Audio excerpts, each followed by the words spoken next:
Hello and welcome to Fancy Cooking. I may look a little bit different today because somebody let a cat into the kitchen and it pissed all over my chef clothes. But that will not stop us from continuing what we had planned today. Today we will be making the classic childhood favorite, peanut butter and jelly sandwich. As with all cooking, there are steps that must be taken before we start to prepare the sandwich. Pre-sandwich step 1. Make sure you have all of the necessary ingredients.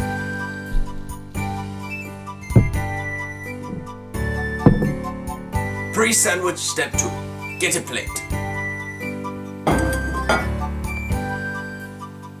Pre-sandwich step 3. Get a knife.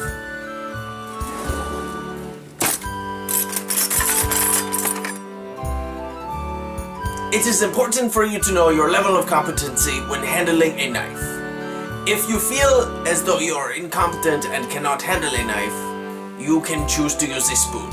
However, if you are a spoon spreader, I advise you to stop watching this now, because we will be using a knife like the rest of civilized society.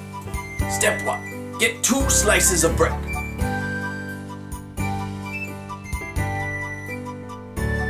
It is important to note that in order to make the classic peanut butter and jelly sandwich, you must use white bread. Yes, that does mean that your sandwich is racist, but it is up to you how much you let that affect you. This next step is important. Never ever use the bread at the end of the loaf, Nobody likes an uncircumcised loaf of bread. It's just weird. Once you have removed the hideous end of the loaf, you may now select 2 slices of bread. Step 2. Place the 2 slices of bread on the plate. Step 3. Remove the lid from the peanut butter jar. Step 4. Using a knife, remove a gratuitous amount of peanut butter from the jar.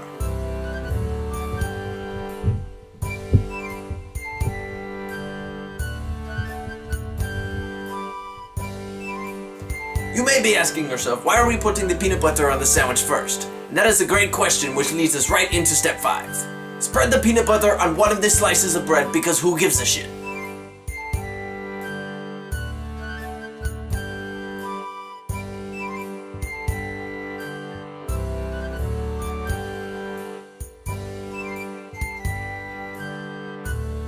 Now that no shits have been given, it is time to move on to step 6. Remove the lid from the jelly jar. It is important to note that if you do not consider yourself a barbarian, that you use Smucker's jelly. In the culinary world, we have a phrase that we use to help us remember to use the Smuckers.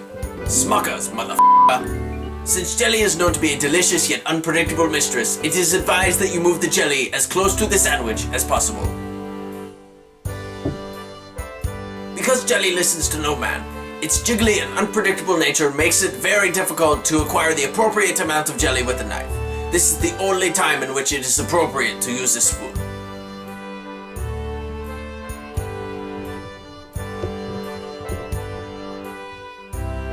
Once you have the jelly safely on the bread, it is now time to take the knife and spread that sexy jelly all over that bread.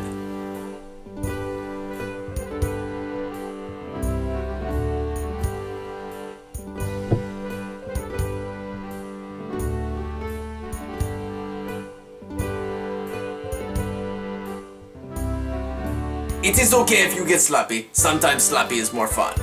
Now that you have applied the jelly, it is time to reunite the 2 slices of bread to create one sandwich.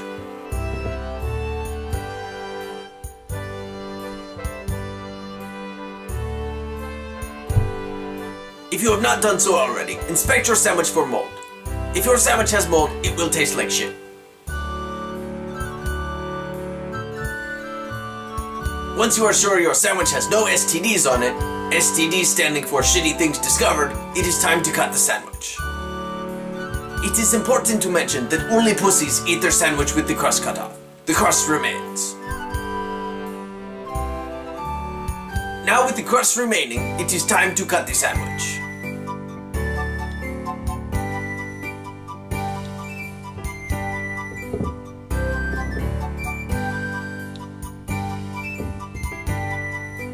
You're probably wondering why we cut the sandwich like that, and the answer is very simple.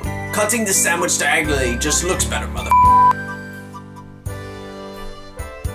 And now your sandwich is complete and ready for human consumption. Congratulations! You have just made one sloppy, gratuitously lathered, quasi-racist peanut butter and jelly sandwich. Enjoy.